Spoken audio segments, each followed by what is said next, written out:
Hello, hello, hello. Good afternoon, everyone. This is our second attempt today, so I apologize for technical difficulties if you started to see the beginning of the last one.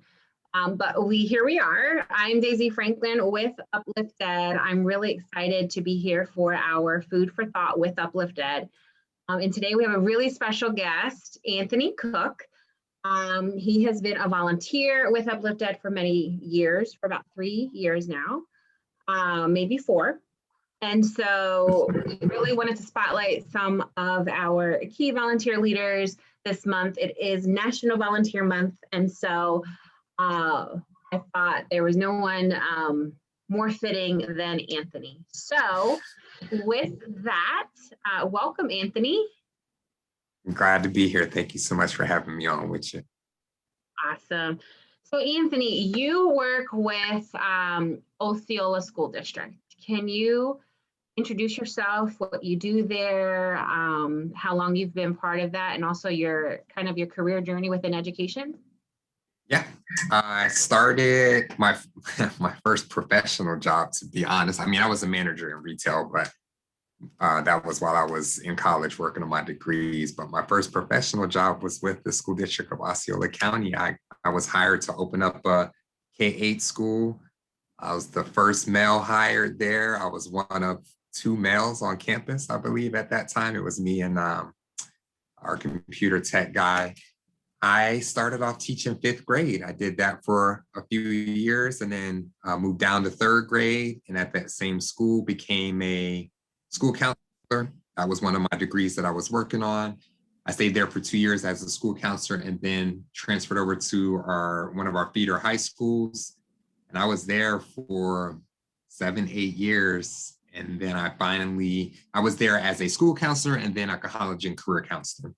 And I finally slid into this position at the school district of Osceola County. Officially, my title is the coordinator of college and career services. So I oversee all of the K-12 college and career exploration, education. I act as the liaison between myself and organizations such as UpliftED, FCAN, our local colleges, and things of that nature. So anything that's college and career related, I oversee from a district standpoint. So that's my awesome background. That is awesome. So every time we talk or I see you, you have a smile on your face, you're upbeat, you have a lot of good energy. Is it safe to say you're passionate about education? And if so, where does that come from? Yeah, I think that's safe. I think what it is when I sit with that, I think it's a little bit deeper. I think on the surface, yes, I'm passionate about education. The deeper part of it is that I'm just passionate for those that don't have a voice to have a voice. I'm passionate about people learning. I'm passionate about people pursuing their passions and having access to that and having the knowledge that they need to inform their decisions. I'm a product of Osceola County. In fact, I moved down here as a 3rd grader and finished out my K-12 career here. And I just remember needing help with my post-secondary education endeavors and not really getting help. My mom was working 3 jobs. She didn't have time to help me. Nobody in my family ever went to college. There's a lot of history with prison and the males in my family. I did not go down that route because I wanted to get my education. That was my way out. So I just kind of stumbled my way through making those decisions and choices, graduated top 10% of my class. I was the only Black student that got scholarships that year.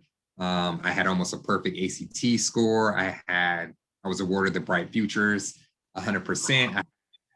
Like I said, a handful of scholarships as I was the only Black male that had scholarships that year. And I make a joke all the time. I applied to UF and FSU. I'm still waiting on an acceptance or denial letter. I don't know.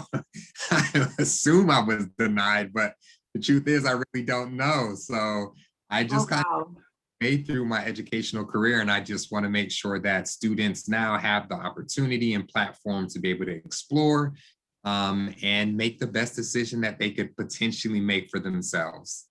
So that's an really what. amazing story, because you helped to change the trajectory of your family, right? So changing, facing those challenges and barriers head on, teaching yourself what to do. And now you're doing that to thousands and thousands of students, which is amazing. Yeah, That's a legacy. You know that, right? I Like, do. you're not that old, but it's a legacy in the making. So just know that.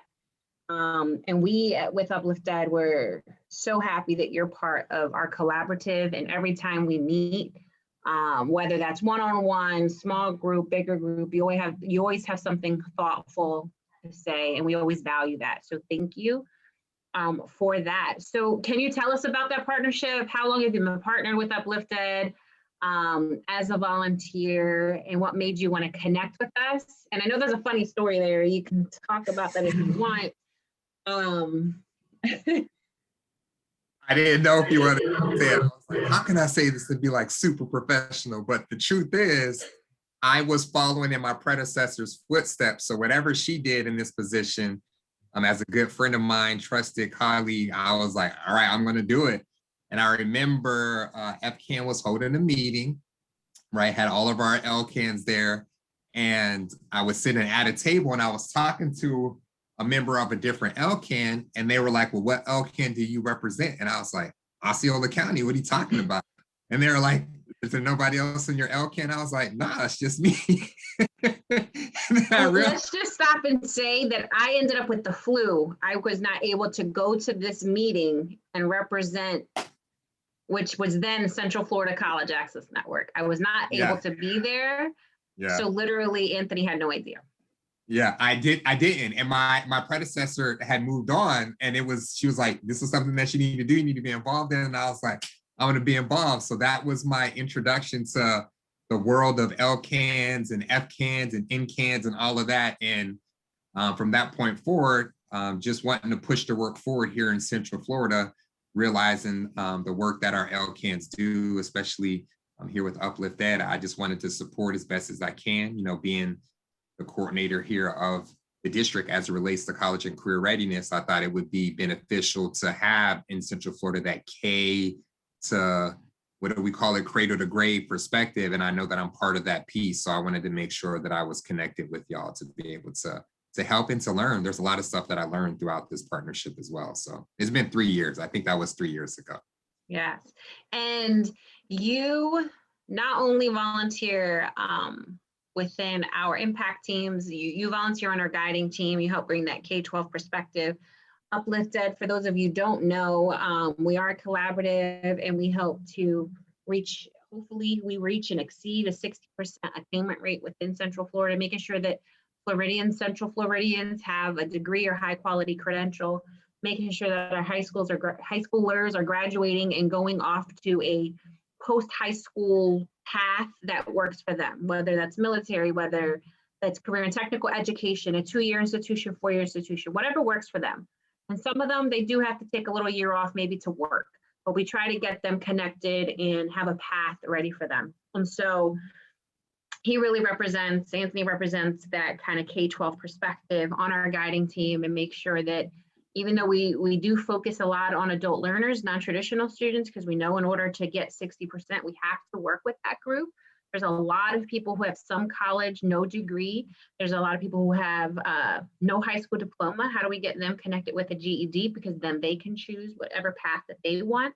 And it's all about economic mobility and helping, change the trajectory of other people's lives. And because some of them come from families that they're the first generation too, considering college or whatever that next path might be for them.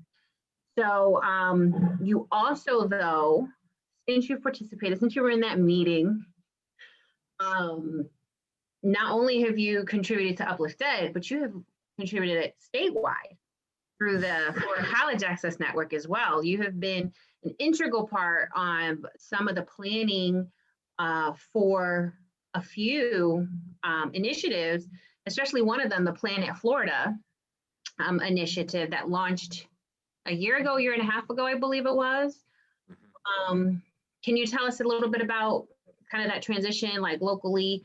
But I don't even know if it was a transition for you because you kind of dove into whatever you need, Florida College Access Network, then Central Florida College Access Network. What do you need for me to do? And you just went into it, which is amazing. But can you tell us a little bit about that? And because you're really busy, right? Really busy, but you juggle all these things. I tried to get him to volunteer for something else like a week ago, and he's like, "No, can't do that," which is fine. I couldn't. I would love to, but I can't. I can't. He has, we say our plates are full. He has like a table that's full. But can you tell us about that work, the statewide work that you've been able to do, and you've connected? The cool thing about it is you've been able to connect with people from other counties too. Yeah, again, I go back to my predecessor. You only know what you know, right? And my predecessor was doing this. And like I said, a good friend of mine, trusted colleague. So to me, it was just part of my job. It was part of the work that I'm supposed to do here for the school district of Osceola County. So Amy Bolick at the time was the voice that was leading that charge. And we just were having conversations about what could we do resource-wise to provide for our state, what I see happening in states like California, Texas, even Washington State has like statewide curriculum and resources that are free, that are available for all their schools and specifically school counselors as it relates to college and career readiness. I was like, why don't we do stuff like that? And she was like, Anthony, I'm actually working on something like that. What do you have? And I was like, I have a jump drive worth all these resources. Do you want me to share them with you? And she was like, yes. So I shared it, and we just had some conversations about what it looks like for our students, and so we created that language, predominantly Amy. I just, was talking with her, but she created that language of the exposing, the exploring, the executing, the E's that are found in the toolkit. And many of those resources were one of, I think 3 districts were heavily involved in that. One of 3 districts that that offered up those resources. So anybody across the state, anybody really outside of the state, doesn't matter, but really we did that for our state. Anybody across the state could go into the toolkit, and if they're trying to find resources and activities to help students explore college and career opportunities and things of that nature, there's a wealth of stuff there. So that was the toolkit. And then I got to give credit to Ralph Aiello out in Broward. My man dreams big, thinks big, and executes big. So he had this grand idea of tri-county meetings and collaboration. So we started that. And from there, we just did our all-in on HBCUs in February. Opening night, we had around 1,000 people on that virtual call, but essentially we had HBCUs presenting every hour on the hour for about 4 hours through the course of a couple of weeks. We did a call to action of FAFSA completion. We then followed that up with all in on HSIs, March Madness throughout the month of March. What's an HSI? HSIs are Hispanic Serving Institutions. Okay. Yeah, we wanted to highlight them too, because we did the HBCUs, especially here in Central Florida. We know that we're predominantly Latinos as far as our population goes. So we wanted to put that out there, that there are many Hispanic serving institutions here in Central Florida, but here in Florida, UCF is one of them. Miami-Dade, I found through my research having to present on it, actually is the largest HSI community college in the nation. So we wanted to highlight that and do another call to action of FAFSA. And just those 2 events alone, we were able to service 830 something students came on, but we were able to get like 670 FAFSAs completed. Oh, wow. So we're talking amazing. About roughly $1.8 million that were distributed through those 2 events. So that when we did it the second time, because it went so well the first time, we were able to pull in FCAN was involved, Florida Virtual Campus was involved. We did a College 101 series throughout March Madness where we touched on best fit, how to apply, how to fund it, and how to make sure that you actually execute your plan. We had people from all over the state that were presenting. It was bananas. So it's interesting when I was like thinking about this, like, do I actually volunteer? I guess I do. I just look at it like it's just part of the work. So I had to like really drill down, like what do I do that's like outside of my actual, this is Osceola County kind of work, you know what I mean? But there's plenty of stuff that's going on like that. And we're going to continue to do that because we had such great success and it makes sense. There's so many people throughout our state that are doing wonderful things. Why not collaborate and work together and figure out like how we can make that statewide and how we can steal from you. It's working well there. Let's make that work here. And got this, let's do that for you. So we have a lot of that going on. In fact, right before this one, I was on with those other counties. We were planning for some stuff coming up. So, you know. Oh, we can't wait to see what you do then. Hear about what to do, I'll do, except for what you asked me to do, because I know I can't do it because of the stuff that I got to do. That's awesome. But you know, yeah, we all have our job descriptions, and then you have the whole other duties as assigned, whatever the case may be at the bottom. But some people stay in that lane, right? Okay, this is what I do. But then there's people like you who are like, okay, that kind of fits, but and I really think it's important for us to do it, so let's do it. So you're not someone who stays in the lane in that sense. If you're able to contribute and bring value, you do that. So thank you for that. And so what is the most beneficial thing about your partnership with UpliftED? Well, the number one, I get to volunteer with great people. Meetings are always a trip to me. I that's outside of, I know that I jump on board with everything, and I know that I'm in a position where I have to work with people, but networking is, it is a challenge for me. It is a challenge. I tend to sit in a little corner and in the back and just kind of observe everybody. So this has forced me to be a bit more active in that role. And that networking has led to some of the stuff that I'm doing now. But I think like for my personal, professional, what I get most out of it is the whole scope of things, right? Because just because I'm at the K-12 doesn't mean that I don't need to be aware of what happens when students leave our K-12 system and what's happening on the adult ed side, because that helps to really think about the continuum. We gotta, I have a thing in our meeting that we always go over. Let's begin with the end in mind. Anytime we're planning, anytime we're doing an activity, it's like, okay, what's the end goal? Now let's backtrack, right?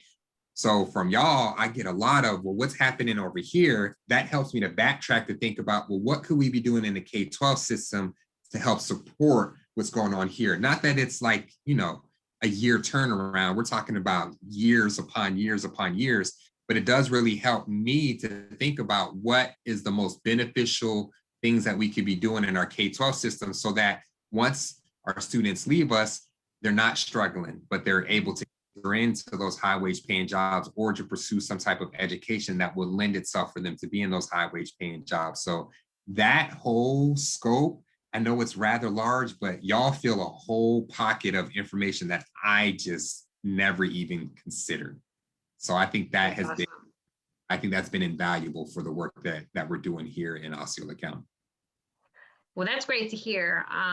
So those of you watching, we didn't like really prep each question beforehand. So it's the first time I'm hearing that. It's good to know that, you know, not only are we gaining value from you, but you're also gaining from UpliftED and the collaborative and the work you're doing in Osceola County. So thank you for that. Is there something, I know you talked about how you just had a meeting and you're planning ahead. Is there something you guys are working on right now at the district that you're really excited about that you think people should know about? Well, we got a few things moving and grooving. We'll be fully K-12 Zello, which is our chosen college and career platform.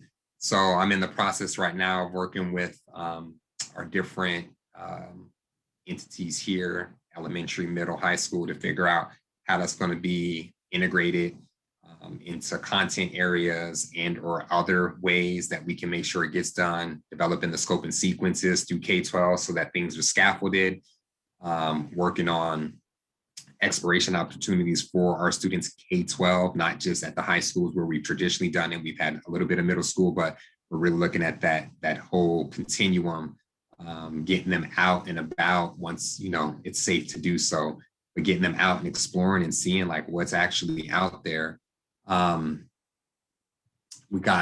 We just received the NCAN 2 and Through grant. So I'm in the process of working with coaches from there to identify gap areas here in Osceola County and and then making some plans to kind of close those gap areas. What's the NCAN, just so that everybody knows what it is? Our National College Attainment Network. So NCAN oversees FCAN, which is your state level, well, our state level. It's different at other state levels. And then they funnel down into the LCAN. So NCAN is way up here. And you got your FCAN state level for us, and then UpliftED, our LCAN is our. I know in our work, we always talk a bunch of alphabet letters. So acronyms, right? Yeah. Yeah. What those letters stand for. Yeah, but we did. We got approved for that grant. So we're working on that. That's awesome. The gap. I think it's probably going to be FAFSA, but I've given them so much data, and so we've had to have multiple meetings to just really dig down in this. We're working on creating a data. I'm putting this out there, the horse before the cart, so to speak. This might come back to bite me, but we're working on a one-stop shop data warehouse that houses all of our CCLR, any data point like that, because we have it in multiple places, but we don't have it in one specific place. Yeah, and I know that not a lot, but I know that Chicago districts have one like that. I know that there's a couple of districts out in Texas and California that are that way. So we're trying to do that so that it can help drive the work that we're doing. It's just in multiple places, and sometimes it takes hours to get it done. So I'm in the process of working with our brain trust here to get that done. We just applied for another grant from NCAN. It's for COVID impact. So I'm waiting to hear back from that. That one, if we get it, I think it's $100K. We're looking at programming to reach back to our graduating class from last year that fell off, and maybe they're not pursuing any type of post-secondary education. That will be the main focus of that. And then in any gaps that we might have this year once our students graduate and then matriculate. So we're in the process of working on those things, but trying to be proactive and making sure that our students from our K-12 system have the opportunities to explore on our platform and then to go see real world examples of those. So that's the big projects that we have going on here in Osceola County. That's awesome. And I know that you've done a great job pivoting. We talked to you at one of our meetings kind of at the end of last year, maybe it was the summertime, where talking about, what are you doing for the graduates? It's COVID hit, and, they don't have a graduation, they don't have the prom, they don't have any of these special things. And that's when you broke the internet, as we like to say, you broke Instagram. I did. You did some really cool things with highlighting all the students and getting their pictures up there and spotlighting where they were going to be going. What are your plans for this year? Well, I guess that's another big thing.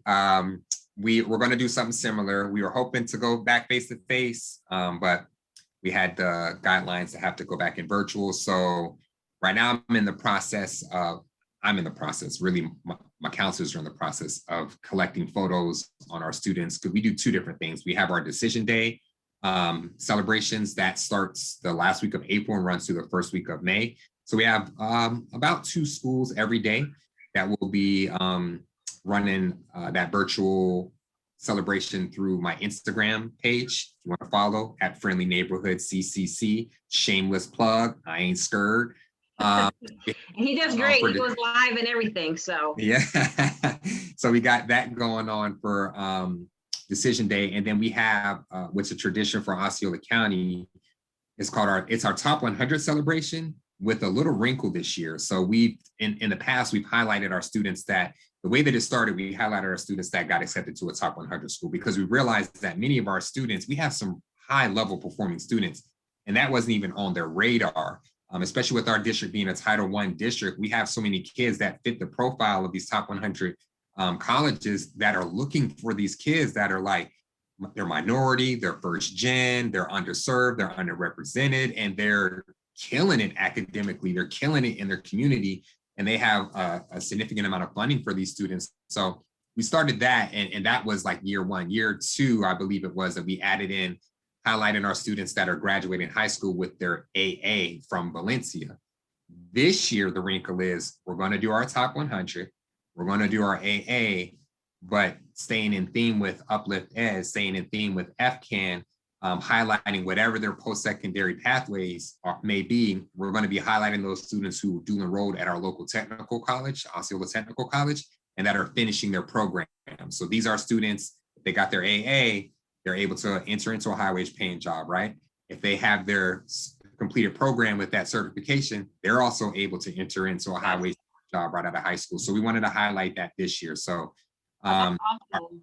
yeah, our top 100 gets graduation cords. They're black and gold. They get to wear that for their graduation ceremonies. Our AA earners get a sash from Valencia, so they get to wear that at graduation. And then because our students are dual enrolling at OTEC, this is the first year that we're doing it, we ordered a cord. It's OTEC's color.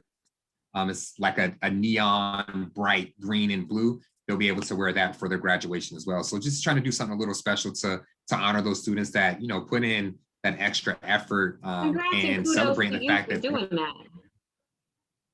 Yeah, they're going to be leaving our K-12 system and walking into that high wage paying job, right? So we're going to do a little wrinkle like that, but it'll be virtual. It'll be all on my Instagram that we'll be running their pictures and you know, some surprise guests and things of that nature. I also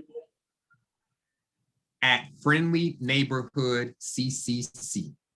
So if you have a child in Osceola County schools, if you live there, whatever the case may be, and you're interested, follow him so that you can see this. Because this is, even if you just live in Osceola County and you want to support these kids, it'll be a great way to kind of virtually give them a clap and show your support for them. That's phenomenal.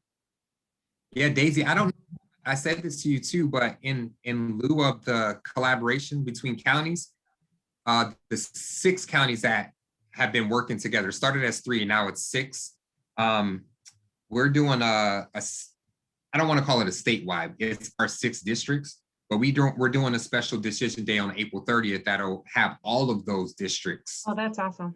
Included. I don't know exactly where we're going to be running it just yet. That's part of the meeting. I actually have that meeting at 3 o'clock this afternoon. So we're going to do that. That'll include Polk County, St. Lucie, Palm Beach, Broward, Miami-Dade, and Osceola County. So that's coming on April 30th as well. Awesome. And anything we could do to promote that, let us know. Yes, ma'am. So we try to keep these to about a half an hour. 2 really quick questions. One is, do you, Osceola County, rely on volunteers? And if so, how? Osceola County does rely on volunteers, but I think that question is specifically for what I do. And the answer is I do not use volunteers because I have 4 employees that this is their specific job. And then I advise our college and career counselors that are at every high school. So we kind of leave it up to the schools to utilize their volunteer system. So there's a whole process that people have to go through. I mean, and then COVID is COVID, right? It's really hard to get volunteers right now. So in normal circumstances, it's a site-based decision how they carry forth some of the initiatives and such, but it's predominantly parents and organizations within those specific communities that contribute. I lean heavily on my 4 employees, my mini-me's, and my college and career counselors, the school mini-me's, to carry forth what we need to carry forth. But if we get this NCAN grant, I can't dip that. I'm going to have to expand the capacity. So it will be volunteer city come this summer if we get that grant. Awesome. So keep your eyes out because we would be posting that and helping to get the word out for you. So stay tuned for that. And if you're willing to share, do you volunteer personally for any organizations? And if so, why do you enjoy giving back? I have for years until I slid into this position. So I as a personal opening into my life, I served at a church. It was a start from the age of 12 to the age of 36. Built it from the bottom on up. I preached, I did music, I oversaw all of the small groups. I was there for the last decade that I was there. And then I shifted when I came here because I didn't give my extra time to any place else but that church. So once I got in this position, I shifted. And now my volunteer really goes to helping to push forward post-secondary education and attainment. So whatever whatever spare time I have goes towards that, towards my three kids. Like we were talking offline, I got 2 teenagers and a middle schooler. Like that's enough work. That's volunteer work right there, everybody. And then I also teach at Valencia College. I teach NSE, so my time is, pretty packed right now. So I've shifted where my volunteer work goes to, but it's nothing like in my personal life. My personal life is UpliftED, FCAN, Tri-County collaborations, things of that nature. So I do think it's important. You have to be plugged into your community. To help your community, you got to know, you got to be on the front line. And there's something to be said about serving somebody else. Oftentimes it's more of a blessing for you than it is that person. And just being able to rub shoulders with people and learn and grow and develop and be a part of something bigger than yourself. I think that's extremely important. So I'm always a proponent for volunteering. For sure. Well, thanks for sharing that. And if you're a parent listening to this, kind of your number one volunteer, if you will, is engage in your school, your students' schooling and activities that they have related to their education. That's just a plug. I have a almost 4-year-old. She'll be 4 May 1st. But I'm already looking like, okay, how can we get engaged in her education when she starts VPK even and all of that. So but thank you so much for this, for joining us today, letting us kind of just chat and learn more about you, your passions, your, it's really your purpose, right? Your call on life, what you're doing. And so thank you for those insights. We really appreciate it. And for those of you who want more information about UpliftED, follow our page at UpliftEDCF. We're also on the Twitter with the same handle. And also, if you want to see our website and learn more, upliftedcf.org. And you can also comment if you want to have a one-on-one meeting and see how you can get involved with our work. But thank you so much. And until next time, have a good one. Thanks again, Anthony. No problem.